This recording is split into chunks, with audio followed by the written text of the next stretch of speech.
कि मरने से पहले है मुसलमान, कर ले इस पे गौर।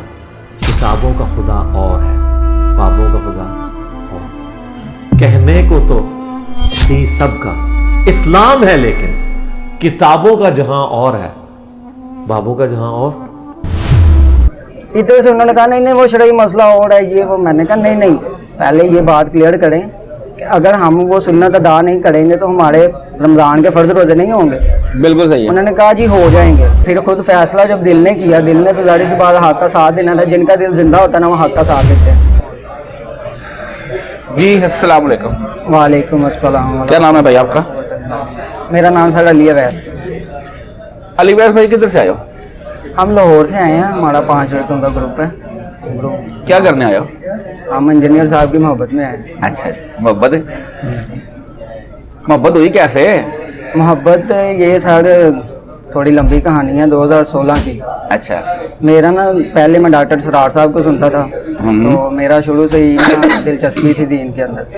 तो मैं दीनी मसाइल जो है ना तलाश करता था, यानी कि पता होना चाहिए। वैसे ही एक इंसान के अंदर चाहत होती है। तो कुछ रमज़ान का सिलसिला चल रहा था तब, तो एक रमज़ान के मतलब क्वेश्चन था, वो तो मुझे खैर याद नहीं है। तो मैंने जब यूट्यूब पे सर्च किया तो माशाल्लाह अली भाई की वीडियो आ गई। तो अली भाई का जब मैंने प्रोग्राम सुना ना, मैंने बाकी मुफ्तियों का भी सुना, लेकिन अली भाई का थोड़ा प्रोग्राम जो हट के था। अच्छा। तो दिमाग में कोई चीज़ खटकी कि यार ये अली भाई बंदा जो बात कर रहा है ना वो कुछ हट के है, तो पूछता हूँ उलमा से।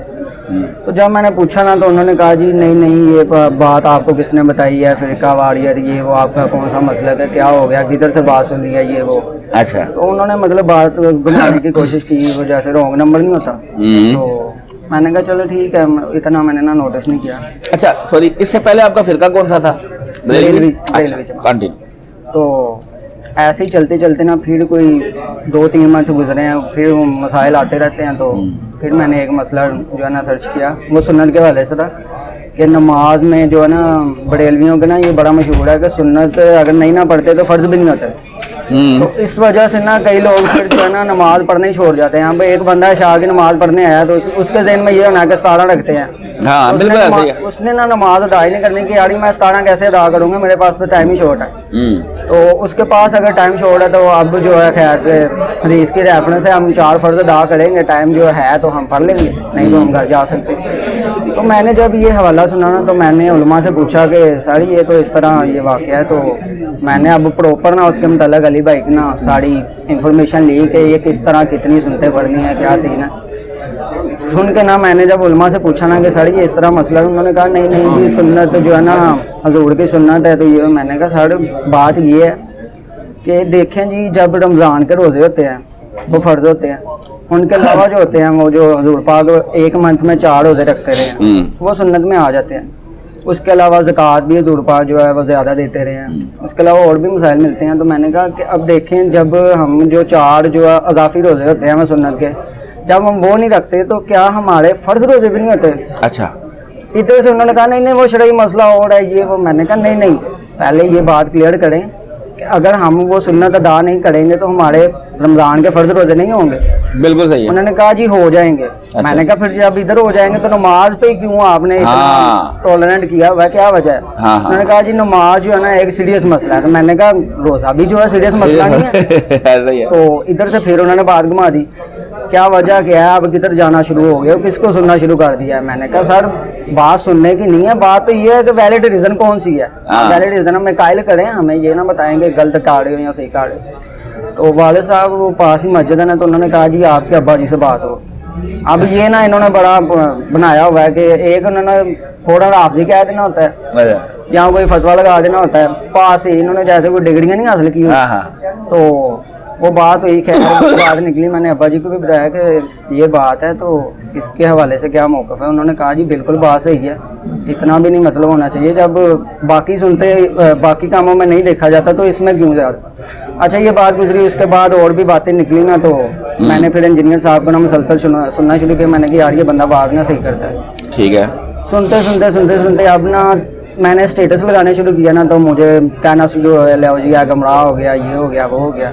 अच्छा अब एक दिन ना बात छिड़ी तो दोस्त जो ना वो इकट्ठे हो गए। उन्होंने कहा जी मुँह सुनना शुरू हो गया तो गुमराह हो गया, तो ये हो गया। मैंने कहा यार देखें, इंजीनियर अली भाई ने जो बात की थी ना कि आपने इनको कहना है कि मेरे रिलेटेड आप ये भी कह दें कि हाँ ठीक है अली भाई गलत कह रहा है, आप ये बताओ वो जो उन्होंने बात की है वो रेफरेंस से की है।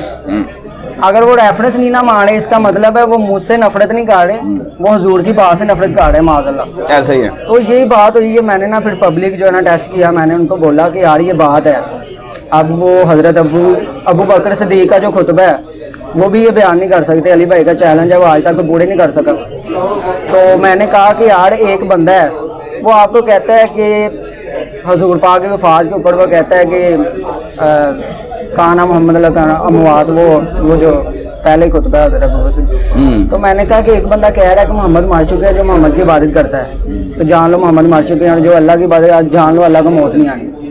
तो अल्लाह वाहिद शरीक है। मैंने कहा एक बंदा कह रहा है कि मोहम्मद जो है अपनी कब्र में जिंदा है। मैंने कहा दोनों में से सही कौन गुस्ताख है जिसने कह रही है मोहम्मद मर चुके हैं। मैंने कहा ये तो अबू बकर सिद्दीक़ का खुतबा है, नहीं हो ही नहीं सकता। मैंने कहा मेरे साथ चलो, पास ही ना लाइब्रेरी थी, मैं उनको उधर ले गया तो उनको जाके जब रेफरेंस दिखाई ना तो नहीं बात का मतलब शायद और होगा, इसलिए तो हमें कहा गया कि उलमा को सुनना चाहिए। उलमा हमें कहते हैं कि कुरान हमें डायरेक्ट पढ़ेंगे तो गुमराह हो जाएंगे। एक चीज है ही रहनुमाई के लिए, तो इनको तो अपनी रोजी की पड़ जाती है ना कि ये खुद ही जब तलाश करना शुरू कर देंगे तो हमारे पास कौन आएगा। ऐसे ही तो इसलिए अब अली भाई की मैंने बात सुनी थी कि आप सबको सुनो, हमें भी सुनो, फिर आपने खुद फैसला करना है। बिल्कुल ऐसे ही। तो फिर खुद फैसला जब दिल ने किया, दिल ने तो जाहिर सी बात हक का साथ देना था। जिनका दिल जिंदा होता है ना वो हक का साथ देते हैं। तो मेरे दिल ने कहा कि ये बंदा जो है ना राइट जा रहे हैं। तो बहुत कम बंदे होते हैं जो हक का साथ देते हैं। तो अल्लाह ताला ने हमें ये सादत दी है कि हम अली भाई के साथ मोहब्बत करते हैं और हक पे हैं। अब नमाज कैसे पढ़ रहे हो? मैं नमाज रफ़ा दैन के साथ पढ़ता। ये कब शुरू किया, कैसे शुरू किया? ये मैंने तकरीबन 2019 की बात है, तब मैंने जब सुना ना तो मैंने ना इसके मतलब जानकारी शुरू की। मैंने कहा यार जब हदीस में आई है बात तो क्यों नहीं फॉलो की जा रही। अच्छा हमने शुरू से ये सुना हुआ था जी वो बगलों में बुत होते थे ये वो। अब हजूर के ज़माने में हज़रत अली मौजूद है, हज़रत उमर मौजूद है, हजूर खुद मौजूद है, तो उनकी मौजूदगी में ऐसे लोग हरकत कर सकते हैं कि बगलों में बुत लेके पीछे आकर नमाज शुरू कर दे। ऐसे ही है। तो ये जो बातें होती हैं ना ये वैसे ही हमें कहानियाँ कराई गई हैं बचपन से। तो मैंने फिर इसके मतलब तहकीक की ना तो अल्हम्दुलिल्लाह बहुत सी हदीसें हैं बहुत ही ज़्यादा रेफरेंस के साथ जो रफ़ा दैन के हक़ में है। तो रफ़ा दैन शुरू कर। घर वालों की क्या पोजीशन है, उनको दावत दे रहे हो? जी वो चल ही रही है साथ साथ। अब हुजूर पाक का वो कुरान मजीद में हवाला मिलता है ना अल्लाह ताला की तरफ से कि ए नबी तुम अपनी जानों पे जुल्म कर लोगे तो लोग तुम्हारी बात नहीं मान रहे। जहाँ तक हो रहा ना हम इंशाल्लाह कोशिश कर रहे हैं। कौसर आ रहा है? जी जी चल अल्लाह ताला खैर करे, ठीक होगा जी। ये बताओ कि फर्स्ट टाइम आए हो? जी इधर फर्स्ट टाइम आए। फर्स्ट टाइम आए जी हो। चलो जी अल्लाह ताला एक तो आपका आना कबूल करे। आमीन। अभी थोड़ी देर तक मजलिस स्टार्ट हो जाएगी, अभी आप बैठे आज बस अली भाई का वेट हो रहा है। आप अपने उस्ताद मोहतरम भाई सुन भी लोगे इंशाल्लाह। जज़ाकल्लाह खैर। अल्लाह हाफ़िज़। अल्लाह। और फिरकों की दुकानें बंद। The damage done.